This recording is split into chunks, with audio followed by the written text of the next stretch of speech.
Item ಯಾವುದೇ ಇರಲಿ try ಮಾಡಿ ಆಚಿ ಚಿಕನ್ ಮಸಾಲಾ. ಆಚಿ ಚಿಕನ್ ಮಸಾಲಾ. ಇದೀಗ 30 ಜಿಲ್ಲೆಯ 30 ಸುದ್ದಿಗಳನ್ನು ಒಂದೊಂದಾಗಿ ನೋಡ್ತಾ ಹೋಗೋಣ. ಬೆಂಗಳೂರಿನ ಅಜಿಂ ಪ್ರೇಮ್ಜಿ ವಿವಿಯಲ್ಲಿ ದೇಶದ್ರೋಹಿ ಕಾರ್ಯಕ್ರಮ ಹಿನ್ನೆಲೆ ಹುಬ್ಬಳ್ಳಿಯಲ್ಲಿ ವಿದ್ಯಾರ್ಥಿಗಳ ಆಕ್ರೋಶ ಭುಗಿಲೆದ್ದಿದೆ.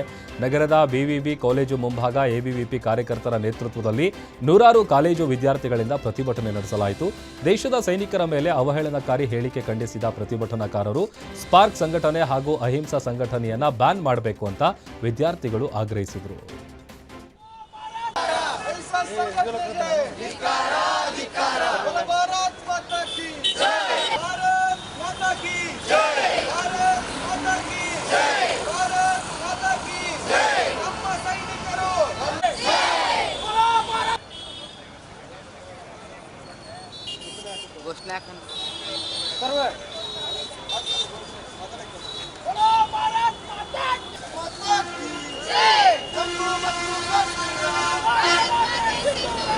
ದೇಶದ್ರೋಹಿಗಳಿಗೆ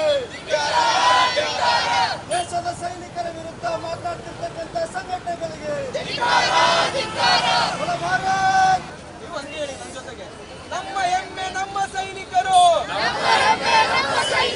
ನಮ್ಮ ಹೆಮ್ಮೆ ನಮ್ಮ ಸೈನಿಕರು, ಜಮ್ಮು ಮತ್ತು ಕಾಶ್ಮೀರ ಕಾರ್ಯಕರ್ತರಿಗೆ ತಿಳಿದ ತಕ್ಷಣದಲ್ಲಿ ಎಬಿವಿಪಿಯ ಕಾರ್ಯಕರ್ತರು. ಧಾರವಾಡದಲ್ಲಿ ಉದ್ಯೋಗಾಕಾಂಕ್ಷಿಗಳ ಪ್ರತಿಭಟನೆ ವಿಚಾರಕ್ಕೆ ವಿದ್ಯಾರ್ಥಿ ಸಂಘಟನೆ ಅಧ್ಯಕ್ಷ ಕಾಂತಕುಮಾರ್ ಸರ್ಕಾರದ ವಿರುದ್ಧ ತೀವ್ರ ಆಕ್ರೋಶ ವ್ಯಕ್ತಪಡಿಸಿದ್ದಾರೆ. ಸರ್ಕಾರಕ್ಕೆ 1 ವಾರದ ಗಡುವು ನೀಡುತ್ತಿರುವುದಾಗಿ ತಿಳಿಸಿದ್ದಾರೆ. ಕಳೆದ 3 ವರ್ಷಗಳಿಂದ 5,000 ಹುದ್ದೆಗಳ ನೇಮಕಾತಿ ಮಾಡಿಲ್ಲ. ಅಲ್ಲದೆ 43 ಇಲಾಖೆಗಳಲ್ಲಿನ 2.82 ಲಕ್ಷ ಹುದ್ದೆಗಳು ಖಾಲಿ ಬಾಕಿ ಇವೆ ಅಂತ ಆರೋಪಿಸಿದರು. ವಿದ್ಯಾರ್ಥಿಗಳ ಭವಿಷ್ಯ ಹಾಳಾಗ್ತಾ ಇದೆ. ವಯಸ್ಸು ಮೀರ್ತಿದ್ದು ಸಮಯ ಹೋದರೆ ಮತ್ತೆ ಅದು ಮರಳಿ ಬರೋದಿಲ್ಲ. ಹೀಗಾಗಿ ಸರ್ಕಾರ ಎಚ್ಚೆತ್ತುಕೊಳ್ಳಬೇಕು ಅಂತ ಎಚ್ಚರಿಸಿದ್ದಾರೆ. ತುಮಕೂರಿನ ಕೊರಟಗೆರೆ ಭಾಗದ ಬಸ್ ಸ್ಟ್ಯಾಂಡ್ನಲ್ಲಿ ಕೆಎಸ್ಆರ್ಟಿಸಿ ಬಸ್ಗಳು ನಿಲ್ಲಿಸ್ತಾ ಇಲ್ಲ ಅಂತ ಸಾರ್ವಜನಿಕರು ಆಕ್ರೋಶ ಹೊರಹಾಕಿದ್ದಾರೆ. ಕೆಎಸ್ಆರ್ಟಿಸಿ ಬಸ್ ಚಾಲಕ ಮತ್ತು ನಿರ್ವಾಹಕರ ನಿರ್ಲಕ್ಷ್ಯಕ್ಕೆ ಜನರ ಆಕ್ರೋಶ ಹೆಚ್ಚಾಗಿ ಅರ್ಧ ಗಂಟೆಗೂ ಹೆಚ್ಚು ಕಾಲ ಬಸ್ ತಡೆದು ಪ್ರತಿಭಟಿಸಿದ್ದಾರೆ. ಸ್ಥಳಕ್ಕೆ ಕೋಣೆಯಲ್ಲಿ ಮಧುಗಿರಿ ಡಿವೈಎಸ್ಪಿ ಮಂಜುನಾಥ್ ಭೇಟಿ ನೀಡಿ ಸಾರ್ವಜನಿಕರಿಗೆ ಮನವೊಲಿಸಿದ್ದಾರೆ. ಬಳಿಕ ಪ್ರತಿನಿತ್ಯ ಕೊರಟಗೆರೆ ಪಟ್ಟಣದ ಪ್ರತಿ ಸ್ಟಾಪ್ಗಳಲ್ಲಿ ಬಸ್ ನಿಲ್ಲಿಸುವಂತೆ ಕ್ರಮ ಕೈಗೊಳ್ಳುವುದಕ್ಕೆ ಆಗ್ರಹಿಸಿದ್ದಾರೆ. ಕೆಎಸ್ಆರ್ಟಿಸಿ ಅಧಿಕಾರಿಗಳು ಈ ಸಂಬಂಧ ಸಾರ್ವಜನಿಕರಿಗೆ ಸ್ಪಷ್ಟನೆ ನೀಡಿದ್ದು ಸಮಸ್ಯೆ ಬಗೆಹರಿಸುವುದಾಗಿ ಭರವಸೆ ಕೊಟ್ಟಿದ್ದಾರೆ. ನೇಚರ್ ರೆಸಾರ್ಟ್ನ ಸ್ವಿಮ್ಮಿಂಗ್ ಪೂಲ್ನಲ್ಲಿ ಮಹಿಳಾ ಎನ್ಜಿಒ ಕಾರ್ಯಕರ್ತೆ ಆಕಸ್ಮಿಕವಾಗಿ ಮುಳುಗಿ ಸಾವನ್ನಪ್ಪಿದ್ದಾರೆ. ಚಿಕ್ಕಬಳ್ಳಾಪುರ ಚಿಂತಡಪಿ ಗ್ರಾಮದ ಬಳಿ ಘಟನೆ ನಡೆದಿದೆ. 32 ವರ್ಷದ ರೇಖಾ ಮೃತ ಮಹಿಳಾ ಎನ್ಜಿಒ ಅಂತ ಗೊತ್ತಾಗಿದೆ. ಅವರು FES ಎಂಬ ಸಂಸ್ಥೆಯಲ್ಲಿ ಎನ್ಜಿಒ ಆಗಿ ಕಾರ್ಯನಿರ್ವಹಿಸ್ತಾ ಇದ್ರು. ಸಂಸ್ಥೆಯ ವತಿಯಿಂದ ಆಯೋಜಿಸಿದ್ದ 2 ದಿನಗಳ ಕಾರ್ಯಾಗಾರಕ್ಕೆ ರೇಖಾ ರೆಸಾರ್ಟ್ಗೆ ಬಂದಿದ್ರು. ನಿನ್ನೆ ಸಂಜೆ ಈಜಾಡಲು ಸ್ವಿಮ್ಮಿಂಗ್ ಪೂಲ್ಗೆ ಇಳಿದು ಆಕಸ್ಮಿಕವಾಗಿ ಮುಳುಗಿ ಸಾವನ್ನಪ್ಪಿದ್ದಾರೆ. ಘಟನೆ ಸಂಬಂಧ ರೆಸಾರ್ಟ್ ಮಾಲೀಕ ರಮೇಶ್, ಜಮೀನು ಮಾಲೀಕ ಮತ್ತು FES ಸಿಬ್ಬಂದಿ ವಿರುದ್ಧ ಪ್ರಕರಣ ದಾಖಲಾಗಿದೆ.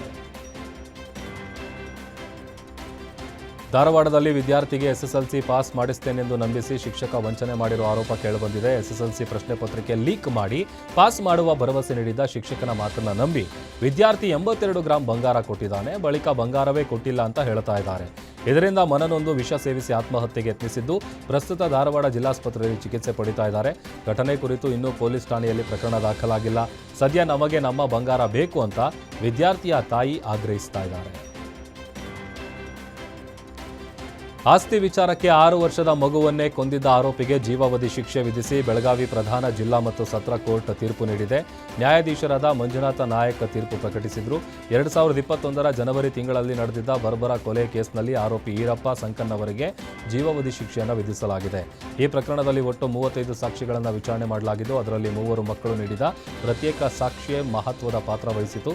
ನ್ಯಾಯಾಧೀಶರ ಮುಂದೆ ಯಾವುದೇ ಭಯವಿಲ್ಲದೆ ನೈಜ ಘಟನೆ ವಿವರಿಸಿದ ಮಕ್ಕಳ ಸಾಕ್ಷಿ ಆಧಾರವಾಗಿ ಕಠಿಣ ಶಿಕ್ಷೆ ವಿಧಿಸಲಾಗಿದೆ. ಬೆಂಗಳೂರು ಮೂಲದ ಮಹಿಳೆಯೊಬ್ಬರು ಶ್ರೀರಂಗಪಟ್ಟಣಕ್ಕೆ ಕೆಎಸ್ಆರ್ಟಿಸಿ ಬಸ್ನಲ್ಲಿ ಬಂದಿಳಿದ ವೇಳೆ ತಮ್ಮ 60 ಗ್ರಾಂ ಚಿನ್ನದ ಆಭರಣವಿದ್ದ ಲಗೇಜ್ ಬ್ಯಾಗ್ ಅನ್ನು ಬಸ್ನಲ್ಲೇ ಮರೆತು ಬಿಟ್ಟಿದ್ರು.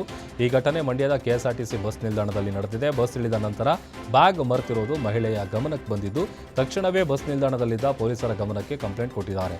ಈ ವೇಳೆ ಕರ್ತವ್ಯದಲ್ಲಿದ್ದ ಲಕ್ಷ್ಮಣಗೌಡ ಸಮಯ ಪ್ರಜ್ಞೆ ತೋರಿದ್ರು. ತಕ್ಷಣ ಬಸ್ನ ಮಾಹಿತಿ ಪಡೆದು ಅದನ್ನು ಚೇಸ್ ಮಾಡಿ ಪತ್ತೆ ಹಚ್ಚಿ ಬಸ್ನಲ್ಲಿದ್ದ ಆಭರಣವಿದ್ದ ಬ್ಯಾಗ್ ಅನ್ನು ವಶಕ್ಕೆ ಪಡೆದುಕೊಂಡರು. ಬಳಿಕ ಕಳೆದುಕೊಂಡಿದ್ದ ಮಹಿಳೆಗೆ ಸುರಕ್ಷಿತವಾಗಿ ಬ್ಯಾಗ್ ಹಸ್ತಾಂತರಿಸಿದ್ರು.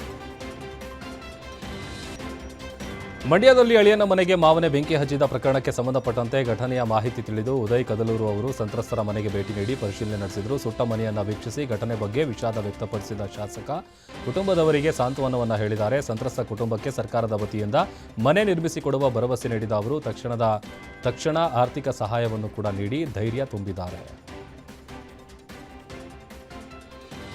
ಮದ್ದೂರು ನಗರಸಭೆ ಗೆಜ್ಜಲಗೆರೆ ಗ್ರಾಮ ಪಂಚಾಯಿತಿ ಸೇರ್ಪಡೆ ವಿರೋಧಿಸಿ ಗ್ರಾಮಸ್ಥರು ವಿನೂತನ ಹೋರಾಟ ನಡೆಸಿದರು. ಮಂಡ್ಯ ಜಿಲ್ಲೆ ಮದ್ದೂರು ತಾಲೂಕಿನ ಗೆಜ್ಜಲಗೆರೆಯಲ್ಲಿ ಗೋಡೆಯಲ್ಲಿ ಬಾಬಾ ಸಾಹೇಬ್ ಡಾಕ್ಟರ್ ಬಿಆರ್ ಅಂಬೇಡ್ಕರ್ ಭಾವಚಿತ್ರ ಬಿಡಿಸಿ ಗ್ರಾಮಸ್ಥರು ವಿನೂತನ ಪ್ರತಿಭಟನೆ ನಡೆಸಿದರು. ನಗರೀಕರಣ ಬೇಡ ಅಂತ ನ್ಯಾಯಕ್ಕಾಗಿ ಗೆಜ್ಜಲಗೆರೆ ಗ್ರಾಮಸ್ಥರು ಮನವಿ ಮಾಡಿ ಘೋಷಣೆ ಕೂಗಿ ಆಕ್ರೋಶ ಹೊರಹಾಕಿದ್ದಾರೆ. 2028ರ ವಿಧಾನಸಭಾ ಚುನಾವಣೆಗೆ ಈಗಿನಿಂದಲೇ ದಳಪತಿಗಳು ಭರ್ಜರಿ ತಯಾರಿ ಆರಂಭಿಸಿದ್ದಾರೆ. ಜನರೊಂದಿಗೆ ಜನತಾದಳ ಎನ್ನುವ ಘೋಷವಾಕ್ಯದೊಂದಿಗೆ ಮೈಸೂರಿನ ಹುಣಸೂರಿನಲ್ಲಿ ಜೆಡಿಎಸ್ನ ಬೃಹತ್ ಸದಸ್ಯತ್ವ ಅಭಿಯಾನಕ್ಕೆ ಚಾಲನೆ ನೀಡಲಾಗಿದೆ. ಯುವ ನಾಯಕ ನಿಖಿಲ್ ಕುಮಾರಸ್ವಾಮಿ ನೇತೃತ್ವದಲ್ಲಿ ಈ ಸದಸ್ಯತ್ವ ನೋಂದಣಿ ಅಭಿಯಾನಕ್ಕೆ ಅದ್ದೂರಿ ಚಾಲನೆ ಸಿಕ್ಕಿತು. ಹುಣಸೂರು ಕ್ಷೇತ್ರಕ್ಕೆ ಆಗಮಿಸಿದ ನಿಖಿಲ್ ಕುಮಾರಸ್ವಾಮಿಗೆ ಬೃಹತ್ ಬೈಕ್ ರ್ಯಾಲಿ ಮೂಲಕ ಕಾರ್ಯಕರ್ತರು ಸ್ವಾಗತಿಸಿದರು. ಹುಬ್ಬಳ್ಳಿ ನಗರದಲ್ಲಿ ಅಕ್ರಮ ಸಂಬಂಧದ ಹಿನ್ನೆಲೆ ಪೈಶಾಚಿಕ ಕೃತ್ಯ ನಡೆದಿರುವುದು ಬೆಳಕಿಗೆ ಬಂದಿದೆ. ಹಸೀನಾ ಬೇಗಂ ಮುಳಗುಂದ ಗ್ರಾಮದವರಾಗಿದ್ದು ಇಬ್ಬರು ಮಕ್ಕಳೊಂದಿಗೆ 5 ವರ್ಷದಿಂದ ಹುಬ್ಬಳ್ಳಿಯಲ್ಲಿ ಕೆಲಸ ಮಾಡಿಕೊಂಡು ಬಂದಿದ್ರು. ಕೆಲಸದ ವೇಳೆ ಪರಿಚಯವಾದ ಶ್ಯಾಮ್ ಸುಂದರ್ ಬಾದಾಮಿಯವರೊಂದಿಗೆ ಸಂಬಂಧ ಬೆಳೆಸಿಕೊಂಡಿದ್ರು. ಶ್ಯಾಮ್ ಸುಂದರ್ ಹುಬ್ಬಳ್ಳಿಯ ಇಂಡಸ್ಇಂಡ್ ಬ್ಯಾಂಕ್ನಲ್ಲಿ ಮ್ಯಾನೇಜರ್ ಆಗಿ ಕೆಲಸ ಮಾಡ್ತಿದ್ದಾನೆ. 6 ದಿನಗಳ ಹಿಂದೆ ರಾತ್ರಿ ಮದ್ಯಪಾನ ಮಾಡಿ ಹಸೀನಾ ಬೇಗಂಗೆ ಹಲ್ಲೆ ಮಾಡಿ ವಿಷ ಕುಡಿಸಿ ನಂತರ ಪರಾರಿಯಾಗಿದ್ದಾನೆ. ಸದ್ಯ ಹಸೀನಾಳ ಸಾವಿಗೆ ನ್ಯಾಯಕ್ಕಾಗಿ ಪುಟ್ಟ ಮಕ್ಕಳು ಆಗ್ರಹಿಸಿದ್ದಾರೆ. ಈ ಸಂಬಂಧ ಬೆಂಡಿಗೇರಿ ಪೊಲೀಸ್ ಠಾಣೆಯಲ್ಲಿ ಪ್ರಕರಣ ಕೂಡ ದಾಖಲಾಗಿದೆ. ಹಾಸನ ಜಿಲ್ಲಾಸ್ಪತ್ರೆಯಲ್ಲಿ ವೈದ್ಯರ ನಿರ್ಲಕ್ಷ್ಯದಿಂದ ಬಾಲಕಿಯೊಬ್ಬಳ ಬಾಣಂತಿ ಸಾವಿಗೆ ಸಂಬಂಧಿಸಿದ ಪ್ರಕರಣದಲ್ಲಿ ಮೃತ ಶ್ರುತಿಯ ಪತಿ ಪುನೀತ್ ಜಿಲ್ಲಾ ಉಸ್ತುವಾರಿ ಸಚಿವರನ್ನ ಭೇಟಿಯಾಗಿ ಕಣ್ಣೀರಿಟ್ಟಿದ್ದಾರೆ. ಜಿಲ್ಲಾ ಪಂಚಾಯಿತಿ ಸಭೆಯಲ್ಲಿ ಪುನೀತ್ ಅವರು ಶ್ರುತಿಯ ಮೃತ್ಯು ಪ್ರಕರಣವನ್ನು ಎಳೆಯಾಗಿ ವಿವರಿಸಿ, ನನಗೆ ನೆರವು ಕೇಳಲು ಬಂದಿಲ್ಲ, ಪರಿಹಾರ ಕೇಳಲು ಬಂದಿಲ್ಲ, ನನಗೆ ನ್ಯಾಯ ಕೊಡಿ ಸರ್ ಅಂತ ಕಣ್ಣೀರು ಹಾಕಿದ್ದಾರೆ. ಈ ಪ್ರಕರಣದಲ್ಲಿ ಯಾರೇ ತಪ್ಪು ಮಾಡಿದರೂ ತನಿಖೆ ಮಾಡಿ ಕ್ರಮ ಕೈಗೊಳ್ತೀವಿ ಅಂತ ಸಚಿವ ಕೃಷ್ಣ ಬೈರೇಗೌಡ ಭರವಸೆ ನೀಡಿದ್ದಾರೆ. ನಿಮ್ಮೂರಿನಿಂದ ವಿಶ್ವ ಮಟ್ಟದವರೆಗೆ ರಾಜಕೀಯ, ಸಿನಿಮಾ, ಸ್ಪೋರ್ಟ್ಸ್ ಯಾವ ಸುದ್ದಿಯೂ ಮಿಸ್ ಆಗಲ್ಲ. ಬರೀ ಸುದ್ದಿಯಷ್ಟೇ ಅಲ್ಲ, ಜೊತೆಯಲ್ಲೇ ಇರುತ್ತೆ ವಿಶ್ಲೇಷಣೆ. ಗ್ಯಾರಂಟಿ ನ್ಯೂಸ್ನ ಸಬ್ಸ್ಕ್ರೈಬ್ ಮಾಡಿ, ಫಾಲೋ ಮಾಡಿ, ಕ್ಷಣ ಕ್ಷಣದ ಅಪ್ಡೇಟ್ಸ್ ಪಡೆಯಿರಿ.